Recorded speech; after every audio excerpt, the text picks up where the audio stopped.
Can you see my screen? We see your screen. Yeah. All right, let me know when you want me to start talking. Okay, yeah, I think we don't need to introduce the next speaker. Everyone knows him. So please add this. You can start right away. Okay, great. Well, it's good to follow Katie, and I'm sorry I'm not there in person. Certain family reasons that made it difficult for me to do that. But anyway, I'm going to talk about how JWST has been weighing in on this very interesting problem or puzzle in the context of this meeting, the Hubble tension, which has been around for about 10 years or so. This is work done with the SHUES team and collaborators. Most of the work I'm going to discuss are listed in these papers here just below, and our data products are extensive and publicly available at this website, as well as the various Zenodo links. And I show little snapshots here of my various collaborators down here at the bottom. Okay, so I know everybody's talking about a different subject at some level, but hopefully it's connect. So let me just give you some background. One of the only ways we can learn about the composition, the age, and the data is by watching it expand around us. Assuming that the universe is homogeneous and isotropic on large scales and that it obeys general relativity, we can derive an equation of motion for the universe, what's known as the Friedmann equation, that describes how the scale factor A, the size of the grid that you see on the left, how that will change with time as it depends on the physics of the universe, the right-hand side of the Friedmann equation. So that describes the composition and physics of the universe. And so our goal, or our wish as observers of this universe, is to measure this expansion history, the way A changes with time, A dot, on the left-hand side, and relate that to the possible composition and physics of the universe on the right-hand side. Now, we cannot directly observe A, but we can observe a proxy for it, redshift, and we don't directly observe time, but instead we measure distances, and through knowledge of the speed of light, we relate the two. So, in the observer's brain, measuring A of t is really measuring redshift and distance over a range of distances.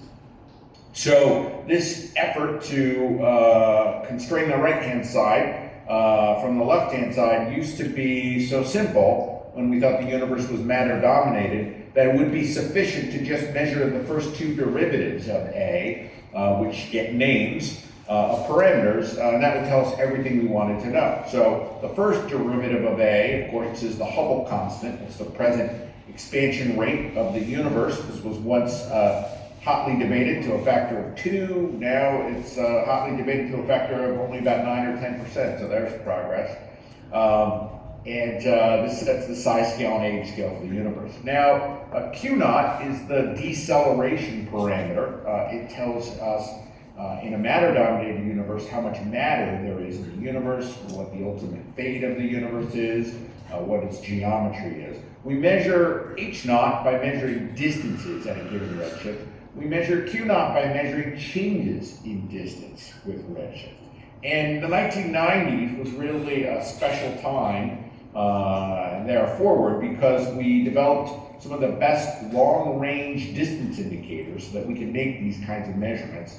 And these came from standard candles, and I'm going to discuss two kinds of standard candles in this talk that have really been the gold standard of standard candles for the last several decades, if not a century. That is type 1a supernovae and Cepheid variables. So type 1a supernovae are exploding white dwarf stars, which somehow reach the Chandrasekhar limit or near it, and uniform explosion, and they're very luminous, so billion solar luminosities means we can see them very far away. They're our best long-range distance indicator. Cepheid variables go back 100 years. These are stars that pulsate in the fundamental mode, and the period of their pulsation tightly couples to their mass and therefore their luminosity as they exist in a very narrow instability strip due to constantly overshooting hydrostatic equilibrium. In practice, we actually further standardize these objects using, for example, with supernovae, empirical relationships between their luminosity and light curve shape, as well as colors to account for dust that is sometimes in the galaxies and can redden the light in certain proportions known to how much they did in the luminosity. Okay, so going back 25 years, my colleagues and I, two teams, went out to measure this Q0 term and found to our surprise that it was negative, that the universe is not decelerating because of matter, and that we don't live in the simplest possible universe, but rather there's something else going on. Something here I put in like Einstein's cosmological constant. And so just to be clear, I heard Katie say maybe there's no dark energy. We won the Nobel Prize for seeing that the expansion of the universe was accelerating. The cause or reason for that is still something we try to understand. So why is the universe accelerating? How do we figure it out? So we've recognized that we need to take a broader and more general consideration of this other term in the universe that is not attractive, that is not matter, like Katie talked about, but is the thing which accelerates the expansion of the universe. And so we broadly describe something with an unknown equation of state, the ratio of its pressure to its energy density, and therefore the kind of gravity and effect it has on Q0. So that could be vacuum energy, aka the cosmological constant, which mathematically is the simplest, although the physics is still extremely hard to understand, its own puzzle for sure. But we can still empirically look for evidence of this, as the equation of state would be -1 at all times because it would be baked into the universe. Another possibility is a dynamical dark energy. So this would be the potential energy of a scalar field. And so we might not see W equal -1 if there's any kinetic component to this. And we may see a change with time if that field evolves. Both of these ideas have existence proofs. For example, inflation, we believe, is a period that was dominated by dynamical dark energy from a scalar field. So this is not such science fiction to think it could be going on today.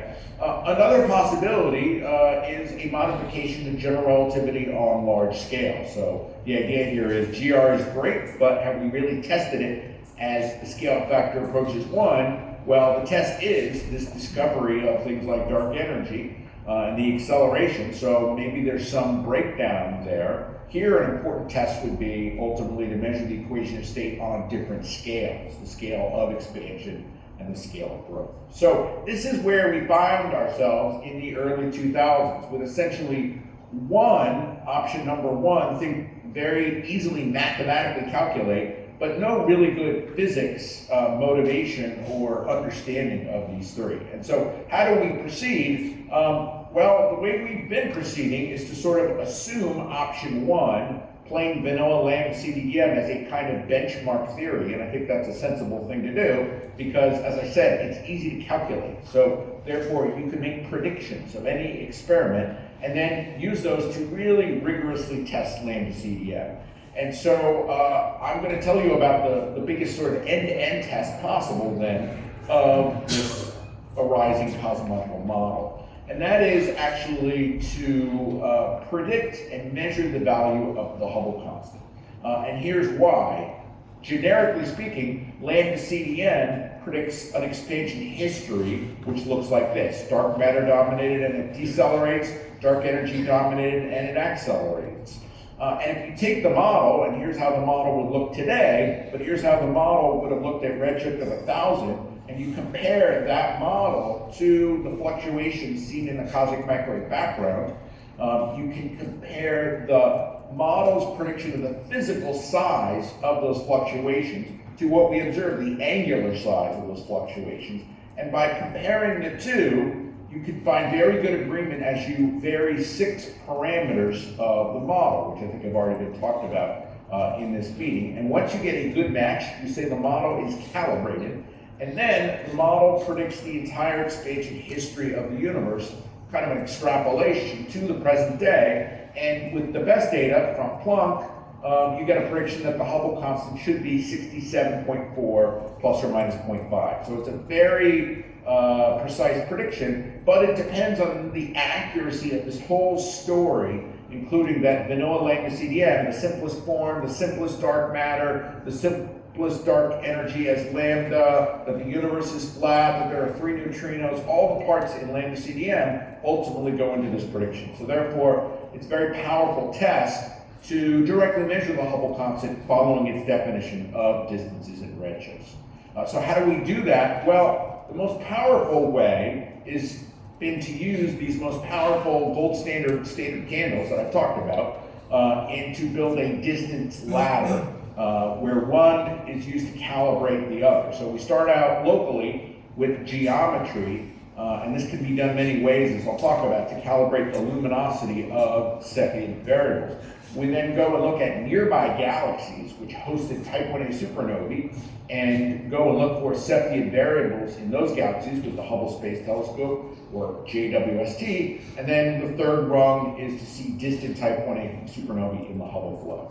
So this work like this has been going on for decades. From 1990 till about 2006 is what I would call generation 1. They used the Hubble Space Telescope and measured H0 to about 10%. But that used older cameras and older technology. In the mid-2000s, astronauts went up to Hubble, they replaced the cameras, and they gave us the more advanced camera, which doubled the span and increased the volume by a factor of 8 that we could reach. In 2009, they installed Wide Field Camera 3, which added the near-infrared capability and further increased the resolution. And then there's been other technological improvements. For supernovae, there's been large-scale supernova surveys. For geometric measurements, there's been VLBA, there's been ESA-Gaia parallaxes. So there's been a tremendous amount of progress in the last 15 years. So this is what caused us to start the SHOES project 20 years ago now, was anticipating getting to this point where the cosmic microwave background data was so precise that you wanted something comparably precise at the other end, basically at the now end, to reach percent level precision in the measurement of the Hubble constant. So ours is a generation 2 experiment based on 20 competing HST proposals, now more than 1,000 orbits, and 2 JWST programs. But the idea is, as I described to you, to use this 3-rung distance ladder, but use the best technology and modern data today. So there are a couple of elements of SHOES which has made it greatly superior to previous generations. One is that we take care to measure the standard candles across rungs with the same telescope, so we can cancel the flux calibration errors. Another is to make our measurements in the near infrared to reduce the effects of dust. So I talked about how there is dust, we can account for it from its reddening, but it's best to evade it by going to the near infrared. To use consistently calibrated supernova data, and this has been done with large-scale surveys that match standard stars across the entire sky, like Pantheon Plus, really comprehensive error analysis, and for the first time, keeping track of covariance between common errors, and undertaking a very large set of analysis variants. And the most important element of any experiment is to publicly release your data and code so that other people can reanalyze it independently. So let me take you on a very brief tour of the SHOES distance ladder. So we start out, there are now, in the modern era, 3 geometric tools or ways to calibrate the luminosity of Cepheid variables. There are parallax measurements in the Milky Way, and the best of which now come from Gaia data release 3.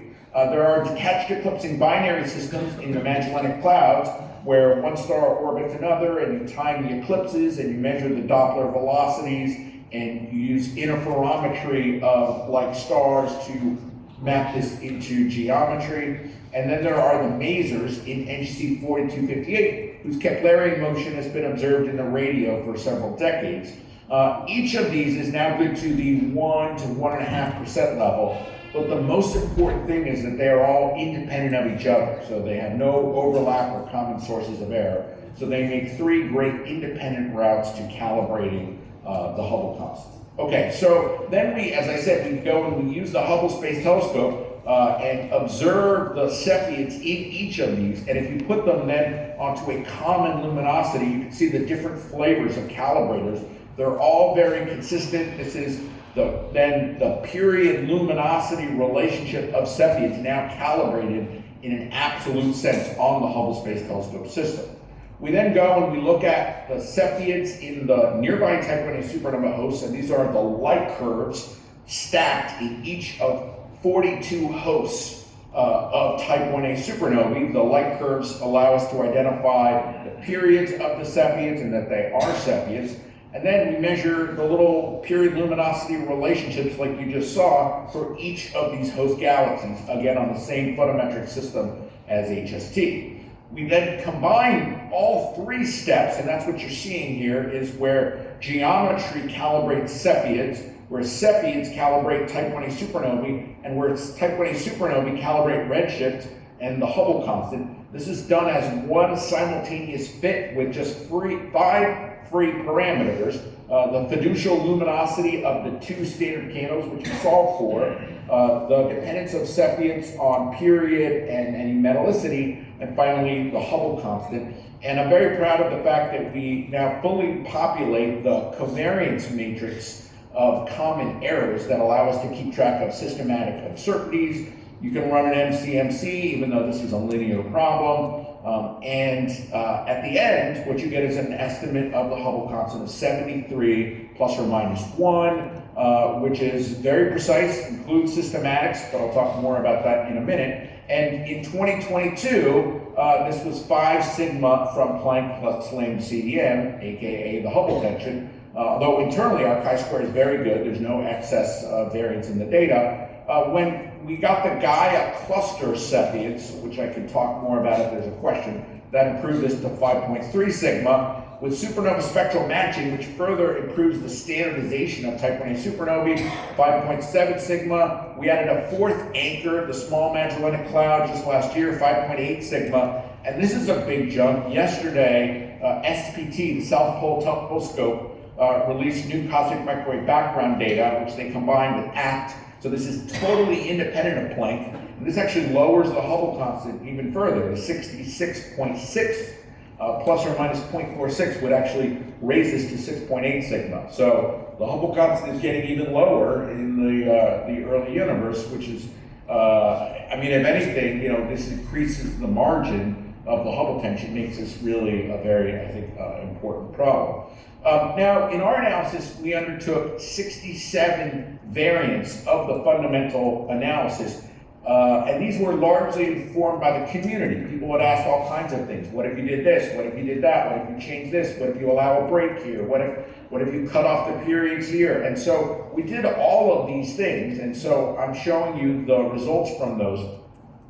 The bottom line is it's very difficult for us to get below about 72 or above about 74. The most important thing is that these variants demonstrate that there's really no single source or lever arm in the experiment which is causing this. It's consistency throughout the data.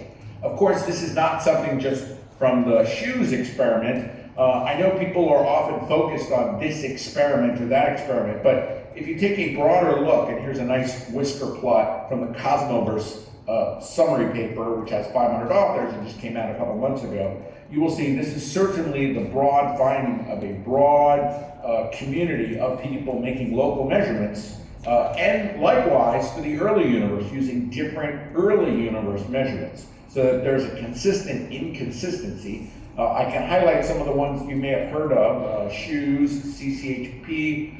There's a third JWST team, TRGB plus SBF team, led by Brent Tully and Joe Jensen and John Blakesley, which is here. And this may have flown under your radar, but also actually with data release 1, measured their own Hubble constant using the fundamental plane, which would be right here.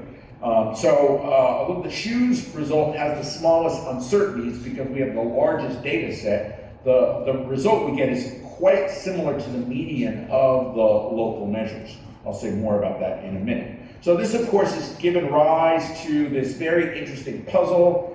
It's persisted for a decade. It's been reanalyzed over and over and over because our data is public, and it has persisted, this kind of 9% difference that has now reached more than 5 sigma.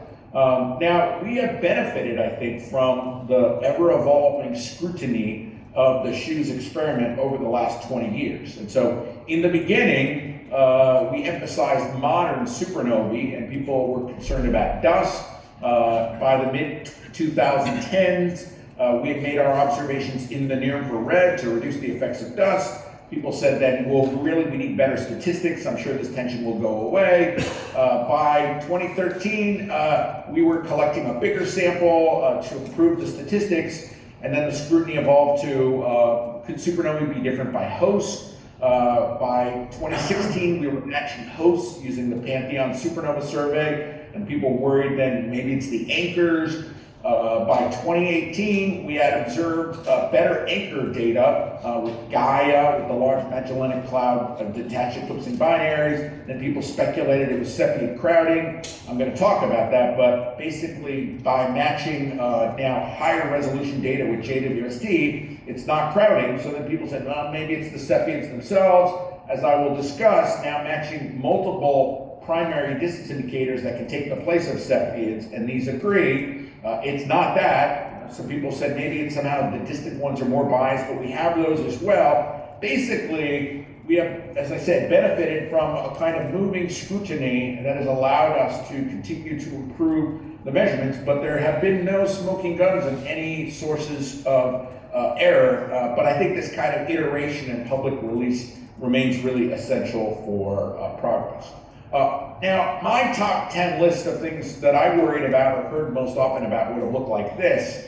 And I don't have time to go through all of these, except to say that if you go to this QR code link, it will take you to a spreadsheet that goes over these and how, through about 100 papers over the last 10 years, these top 9 are really ruled out. The one we've been focused on most recently was the idea of near-infrared Cepheid crowding. And the reason is because JWST allows us to really address that well. So the idea here is you're observing a Cepheid variable in a distant supernova host, and you see that, the red dot here, but it's superimposed on the other stars in the galaxy, the black dots, so that there can be some overlap of the red dot with the black dots. Of course, you can correct for this effect. It's a background problem by throwing artificial stars into the images to measure the impact of the background dots on the Cepheid. But what's even better is to have JWST, which gives you such sharp resolution that it separates these stars naturally by imaging. So that when you look at the Cepheid variables we observed in the near-infrared, seen with the Hubble Space Telescope, so each of these red circles shows you where a Cepheid variable is, as seen with Hubble in the near-infrared, and then as seen with JWST, you can see a really great improvement in image resolution. And that translates into dramatically sharper period luminosity relations for the Cepheids. So our group in cycle 1 observed 1,000 Cepheids in 5 hosts of 8 Type 1 supernovae, and the anchor NGC 4258 with 2 epochs and multiple colors. And we realized about a factor of 2.5 reduction in the noise. And in fact, the level of crowding that remains is far smaller than the size of the Hubble mentioned. Well, sorry, I wanted to advertise one other thing. Even better than the crowding with JWST is that you literally had no crowding. And we actually found in cycle 2, one host galaxy with literally no crowding, because it is a tidal galaxy that is merging with another galaxy. And so the tidal interaction produces a burst of new star formation that produces lots of Cepheid variables without the presence of the old population of red giants underneath. So you literally have no astronomical background. Here's a stamp of one of those Cepheid variables as composed to just typical JWST observations seen from the interacting galaxy, which is normal, a spiral galaxy. And so this is really cool because it allows us to completely eliminate the problem. And so when we compare the distances measured from JWST with negligible or no crowding versus HST with crowding that had been corrected for, of course, the difference between the two is consistent with 0. And in particular, it's strongly inconsistent with a kind of hypothetical systematic effect that would have grown with distance of a size to solve the Hubble tension, so that by the middle of the sample, it became large enough to solve that. There's no evidence for anything like that, and we can in fact reject that possibility at more than 8 sigma. This is not just my perspective, or that this was something to worry about. Wendy Friedman wrote in 2019 that this was possibly the most significant challenge for Cepheid measurements beyond 20 megaparsecs. George Estoftiu, upon seeing this data, I can show you his email, wrote, "This is really convincing. I've changed my perspective on the Hubble tension," and proceeded to give a talk about that. I can say more about that. At this point, we've now measured 19 hosts of 24 type 1A supernovae, more than half the original HST sample. And the mean difference between JWST and HST is just 0.02 of a magnitude, plus or minus 0.02, and the Hubble tension is 0.18 magnitude. So this is 9 times smaller now than the Hubble tension. This is not a problem. And in fact, there are more cross-checks we get with JWST. You can measure up to 3 different distance indicators in the same data. I talked about Cepheids. There's also, and how, they're excellent standard candles. The period standardizes them. We can de-redden them using their colors. They're the most studied. They have the most anchors. They have the greatest reach. The only knock on them was the crowding in the near-infrared, which has been resolved with JWST. Now, another distance indicator people have been using more recently is tip of the red giant branch. This is the brightest luminosity of red giant stars at the point of helium ignition. And there are several advantages and disadvantages of tip of the red giant branch. But basically, you're looking at this feature in the color magnitude diagram of stars in a galaxy. You're looking for this biggest discontinuity. And a third, more recent idea called JAGB. These are carbon-rich AGB stars that are thought to have a common luminosity in a certain region of the color magnitude diagram. And so I'm showing the luminosity function of that. I don't think it's guaranteed that they have a common luminosity. It's sort of, trust but verify. And so empirical work on that is ongoing. They are certainly very luminous. They have some radial dependence and some non-uniform luminosity functions. So, I think, Cepheids remain the best we have. TRGB is very good. JGB is sort of under development, I would say. Now, the key thing here, though, is you can now, for the first time, compare large sets of distance measurements to the same galaxies, the supernova hosts, using up to 8 different measurements. You can use them from HST, from JWST, or from 4 different distance indicators: Cepheids, tip of the red giant branch, JGB, and Mira stars. This is 2 different teams' data, so there's 59 comparisons in all. And what I'm showing you here is the difference between the measurements from Cepheids from the Hubble Space Telescope that pre-existed versus all of these other measurements from either other tools or JWST, and they are all in very good agreement at around the 1 sigma level, with fluctuations at the 0.03 of a magnitude level. That's about 1 in the Hubble constant and much, much smaller than the size of the Hubble tension. So we can now definitively say the second rung is not the source of the Hubble tension. You might still find some small differences in the Hubble constant from groups that are largely now down to the specific supernova subsample that they are using. For instance, if you use all of the tip of the red giant branch measurements from HST and JWST, there's 35 of those, you get a Hubble constant in the mid-72s. The CCHP at the moment is using just a subsample of those, about 24, and this does skew the Hubble constant a little bit, so that they get a somewhat lower Hubble constant. These are the ones that they are excluding currently, these darkish colored ones. But if you use all of them, and there's no reason not to use all of them, then everything is very consistent. In fact, going on to the third place, the Pantheon supernova data we are using with something else. The Hubble constant, if anything, generally goes up. If you use the Carnegie Supernova Project supernovae instead, or Bayes supernovae, you get very, very similar results. But even if you use other things for the third rung, like surface brightness fluctuations, or fundamental plane, or Tully-Fisher, you always get something at or even larger. So it's clearly not the third rung as well. Now, you may wonder, why can't we just combine all this information? And in fact, that is exactly what we are working on now. We recently had a major workshop of all major experts invited, some 36 experts on these different measures, because what you need to do is keep track of the correlation or covariance of these different distance indicators as they may use the same or different geometric calibrations. And so we are producing the first truly covariant weighted combination, and then that allows you to do all kinds of tests where you remove any kind of object. But the combination is far more powerful than even the shoes measurements that I talked about. And the results of this are expected in the fall of 2025, so look for that. So I'll conclude with the local value of the Hubble constant.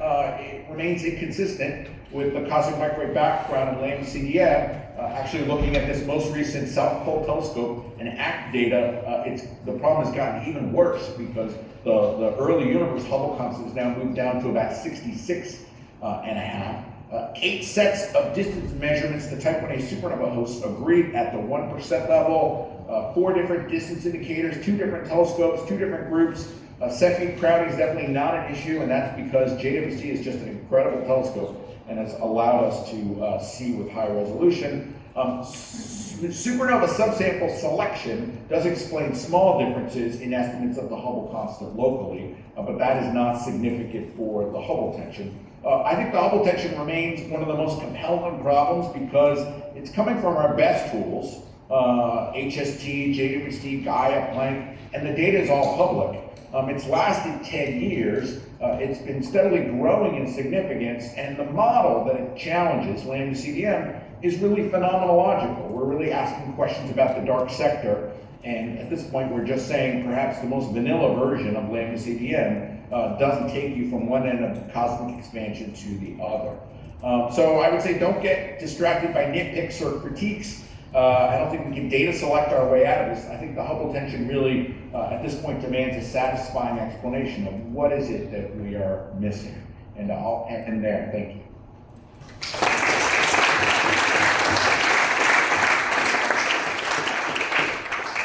Thank you very much for this very informative and also convincing talk, I would say. So we are running very late, but we have a couple of questions. So, okay, let's I totally agree that the Hubble tension is important, but I'm wondering if we have checked carefully the full non-linear GR calculations at low redshifts. Because there is a problem with EFT of LSS is not an accurate description, so we need to do the calculations carefully within GR that corresponds to structures at very low redshifts. So I'm going to need one of the organizers to probably walk up close to the microphone on the computer and repeat the question or put it in the chat because it's fairly garbled. I apologize.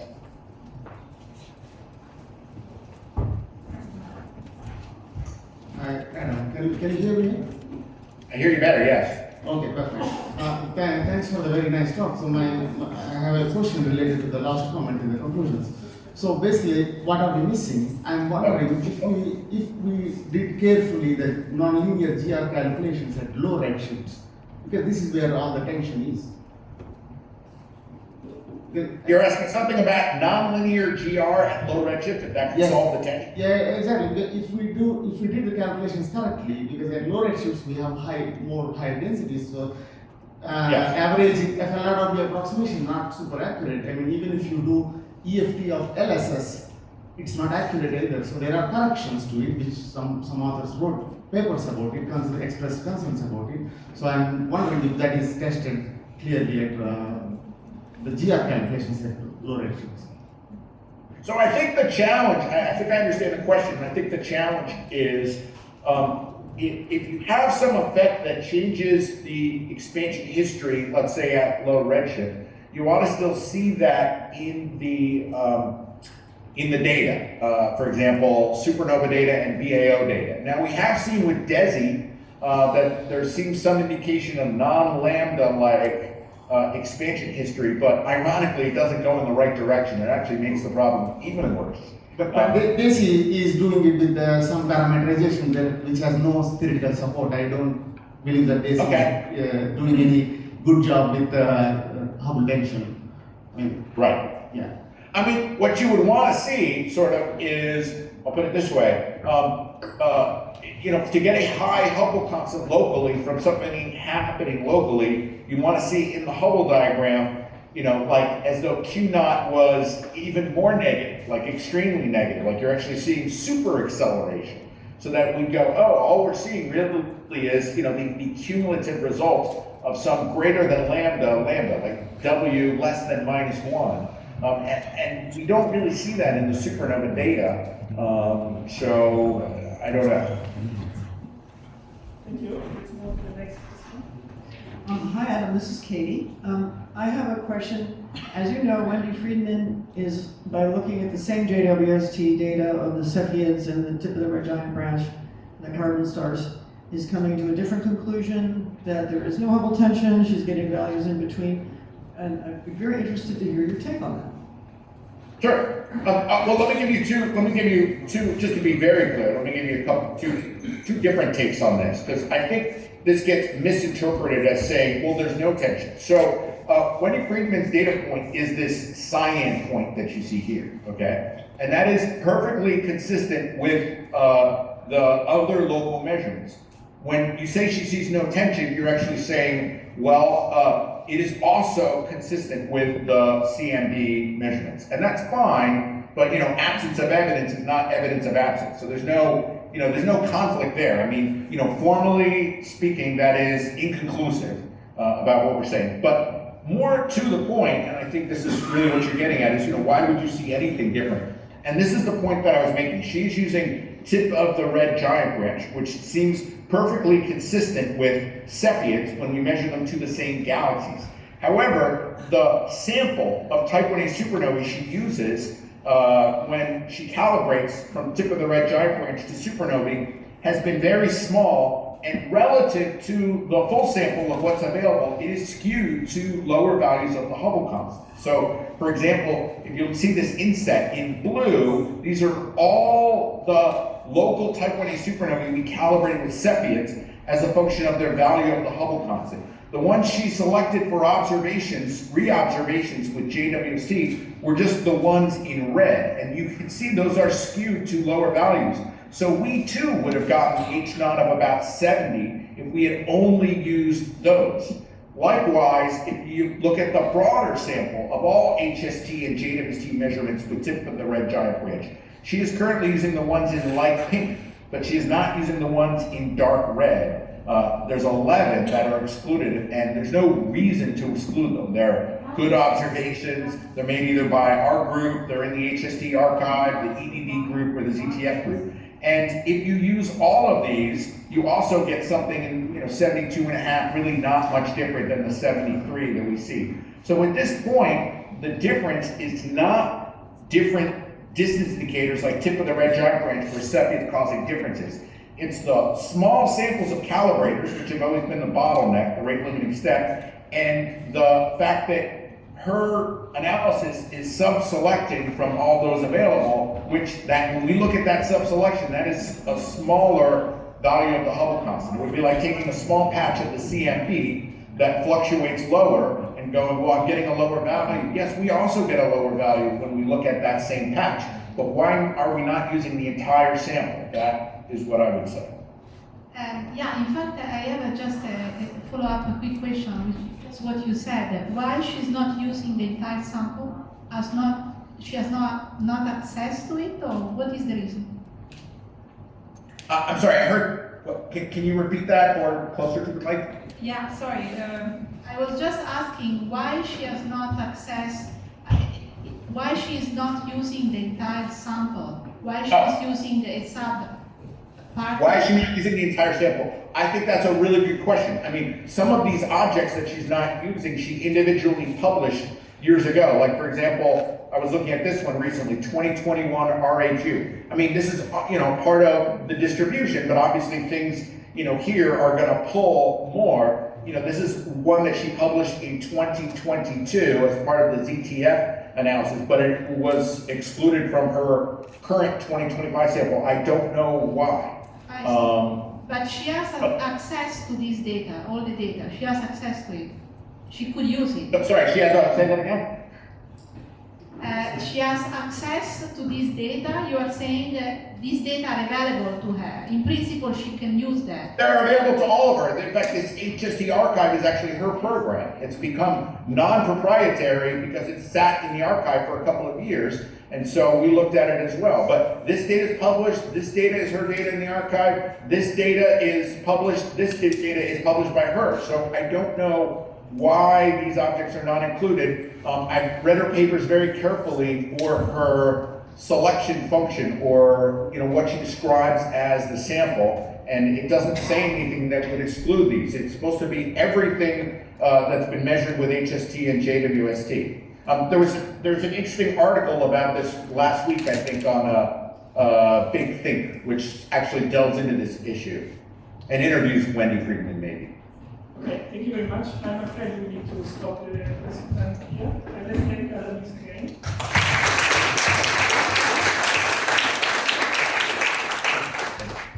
We will now have a discussion session, and the moderator is Ilya Musko from